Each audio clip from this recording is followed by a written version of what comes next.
I'm Chloe Peterson, and at 29 years old, Portland, Oregon was my whole world, specifically my tiny bakery, Chloe's Crumbs.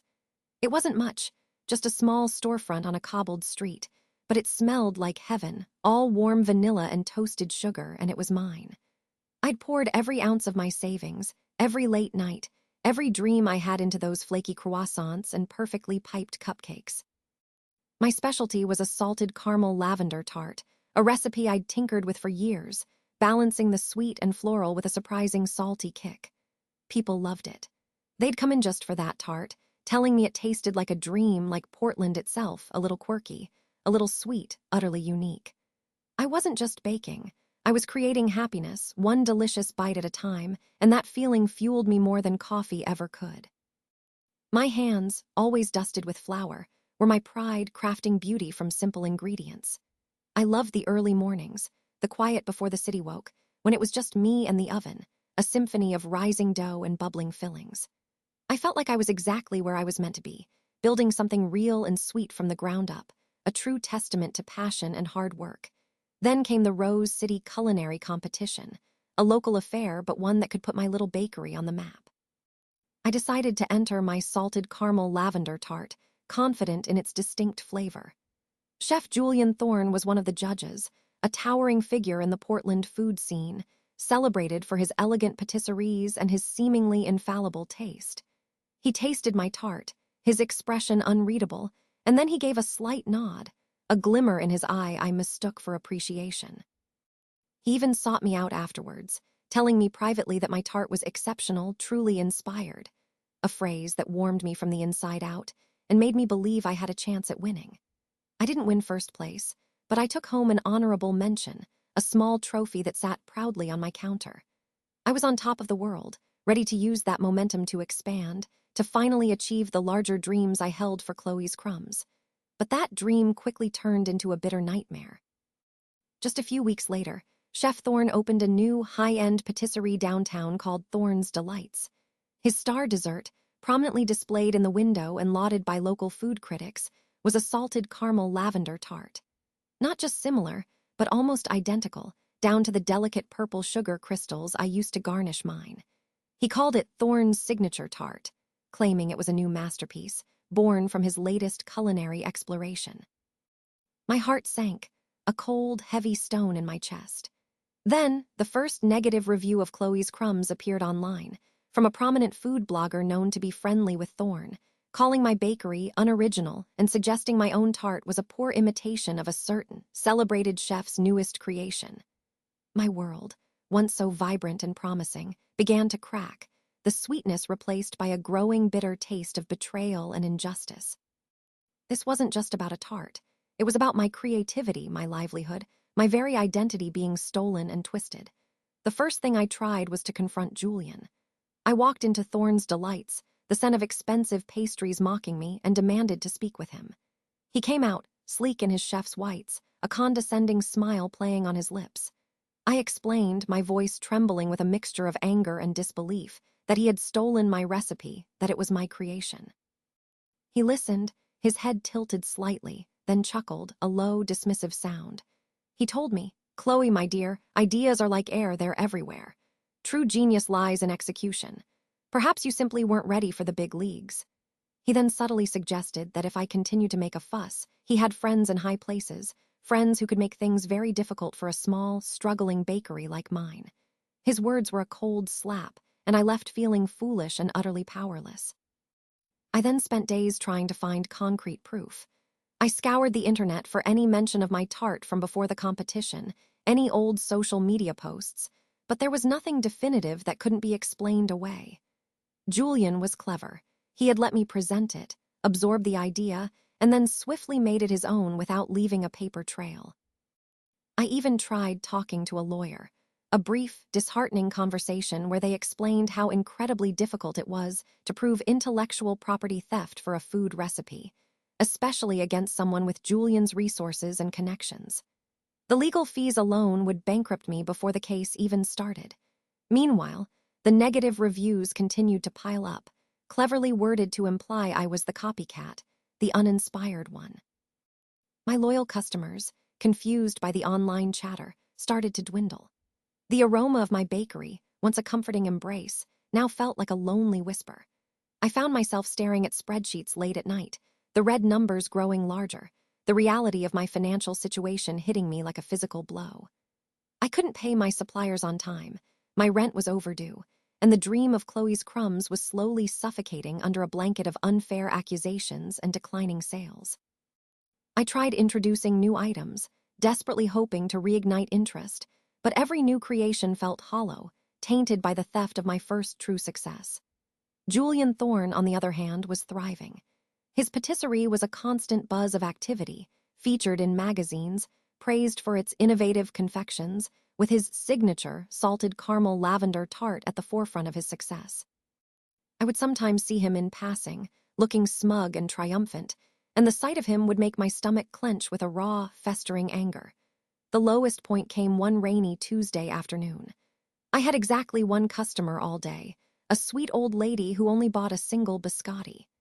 I looked around my empty bakery, the silence deafening, the beautiful glass display case filled with pastries that no one was buying. I couldn't afford to keep the lights on much longer, let alone pay my one part-time employee. The eviction notice was taped to my door when I arrived that morning, a stark, unforgiving rectangle of white paper. It gave me 30 days. 30 days until Chloe's crumbs, my passion, my home away from home, was gone. My hands, once so confident and creative, felt heavy and useless. I sat on the floor among the flour sacks, the smell of vanilla no longer comforting but suffocating, and I just cried. Tears streamed down my face, mingling with the flour dust, turning into muddy streaks. All my hard work, all my belief in myself had led to this. I was defeated, broken, and utterly hopeless. Julian Thorne had not only stolen my recipe, he had stolen my future, and there was nothing I could do but watch my dreams crumble. I felt like a ghost in my own life, invisible, unheard, my voice silenced by a powerful thief. But as I sat there, the cold, hard floor pressing against my skin, a spark ignited within me, a tiny ember of defiance refusing to be extinguished. I thought of all the joy my tart had brought people before Julian's betrayal, the genuine smiles, the heartfelt compliments. I thought of my grandmother, who always told me, "Sweetheart, when life gives you lemons, make the best lemon meringue pie the world has ever seen, and don't let anyone tell you it's not yours." This wasn't just about a recipe anymore. It was about reclaiming my name, my honor, my very right to create. I might be down, but I wasn't out. Julian had underestimated me, had mistaken my quiet passion for weakness. I would not let him win. I wiped my tears, my resolve hardening like cold caramel. I couldn't fight him in court, but I could fight him on his own turf, where true culinary talent spoke louder than any lawyer. I spent the next few days holed up in my apartment above the bakery, ignoring the eviction notice, ignoring everything but the single, burning idea that had taken root in my mind. The Great American Pastry Chef Challenge. It was a national competition, broadcast on a niche culinary channel, a grand stage where the best of the best competed. Julian Thorne had already announced his participation, no doubt hoping to further cement his fraudulent legacy. This was it, my last stand. I would enter, and I would beat him, not with a stolen recipe, but with something so undeniably Chloe, so spectacularly original, it would make his stolen tart look like a child's plaything. My entry wasn't going to be a simple tart. It was going to be an experience. I spent every waking hour developing a showstopper, a deconstructed Black Forest gâteau, presented as an edible terrarium. It would feature individually tempered chocolate shards shaped like tree bark, delicate matcha moss made from a sponge cake, kirsch-infused cherry spheres that burst with flavor, and a cloud of vanilla bean mascarpone, snow. It was complex, visually stunning, and required every ounce of skill and creativity I possessed. It was a silent rebellion, a testament to what real innovation looked like, without ever mentioning Julian's name. The day of the competition arrived, and the atmosphere was electric. The studio lights were blinding, the tension palpable. I stood at my station, my hands steady, my heart pounding with a mix of fear and exhilarating purpose. Julian Thorne was at the station across from me, looking confident, almost bored. He was preparing his signature, salted caramel lavender tart, a subtle smirk on his face as he meticulously placed his purple sugar crystals. The irony was not lost on me. I worked with a focused intensity, my movements precise, each component of my edible terrarium coming together like a delicate puzzle. The judges, renowned chefs from across the country, moved among the stations, their faces unreadable as they watched our every move. I could feel Julian's gaze on me at times, a flicker of curiosity, then dismissal. He thought I was just a small-time baker, easily crushed. He had no idea what fire I held inside. When it was time for presentation, I walked my terrarium to the judging table. It was a miniature world, a beautiful, edible landscape that told a story. The judges leaned in, captivated, their expressions shifting from polite interest to genuine awe as they tasted each element. They praised its complexity, its artistry, its innovative flavors. Then came Julian. He presented his tart, expecting the usual accolades. The judges tasted it, and I saw a subtle change in their demeanor. One judge, Chef Dubois, a woman known for her piercing honesty, paused, looked at Julian, and then at my station, a thoughtful frown on her face. The results were announced, and my name, Chloe Peterson, echoed through the studio as the winner of the Great American Pastry Chef Challenge. A wave of applause erupted, but I barely registered it. All I could see was Julian's face, a mask of shock and disbelief, slowly crumbling into pure fury. During my acceptance speech, holding the heavy, gleaming trophy, I looked directly into the camera, my voice clear and strong. "This award isn't just for me," I began. "It's for every creator who has poured their heart into something unique, only to have their originality questioned or dismissed. It's a reminder that true passion, integrity, and innovation will always shine through, no matter how dark the challenges. My journey has been about more than just baking.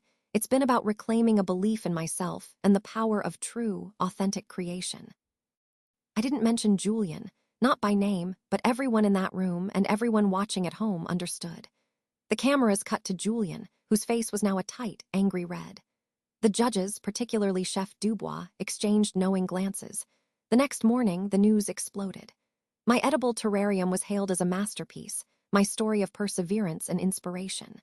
Chloe's Crumbs was suddenly inundated with orders, with calls from national magazines and television shows. The small bakery that was on the verge of eviction was now a national sensation. But the poetic justice wasn't complete until later that week. An article was published in a prominent culinary journal, not about my win, but about Julian Thorne. It was written by his former sous chef, a brave woman named Sarah, who had worked for him for years and had witnessed his pattern of stealing ideas, particularly mine after the Rose City competition. She revealed how he had taken my recipe, tweaked it just enough to avoid direct legal action, and then used his connections to subtly sabotage my business. The article included screenshots of emails, internal memos, and even a recording of Julian boasting about his cleverness in acquiring my tart idea. The revelations sent shockwaves through the culinary world. Thorne's delights, once a symbol of his success, was immediately tainted. His reputation was utterly destroyed, clients canceled, and critics who had once praised him now lambasted him as a fraud. His empire, built on stolen dreams, crumbled faster than a dry biscuit. Chloe's Crumbs not only survived, it flourished. I moved into a much larger space, hiring a team of talented bakers, and expanded my menu to include many more of my innovative, original creations.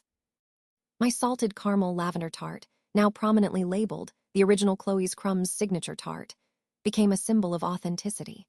I even started a mentorship program for young bakers, emphasizing the importance of creative integrity.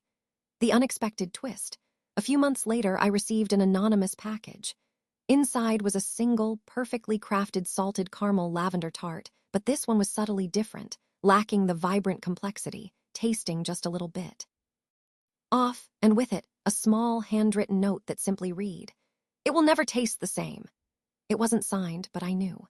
It was from Julian, a final, desperate admission that he had indeed stolen something he could never truly recreate, a silent acknowledgement that my flavor, my spirit, was something he could never truly possess. I smiled, picked up the tart, and dropped it into the nearest trash can, then turned back to my bustling, thriving bakery, ready to create new dreams, all my own.